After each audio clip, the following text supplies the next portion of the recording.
What if I told you someone has been stealing your money every single day, and you never even noticed? Sounds impossible, but it's happening to almost everyone. That invisible thief has a name: inflation. Imagine you save 1 lakh rupees today and leave it untouched for the next 10 years.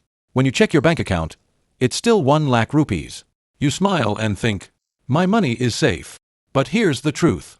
While your money stayed the same, the prices of food, fuel, rent, and almost everything else kept rising. So the 1 lakh rupees that could buy a year's worth of essentials today may buy much less in the future.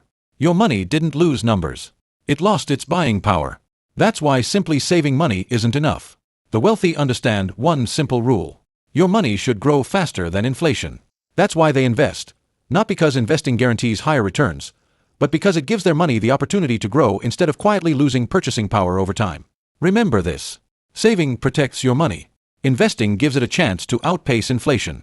Don't let inflation silently steal your future. Make your money work as hard as you do. Before you scroll, subscribe. 1 Minute Mindset. Otherwise, you might never find this page again. 1 minute a day could change your financial future.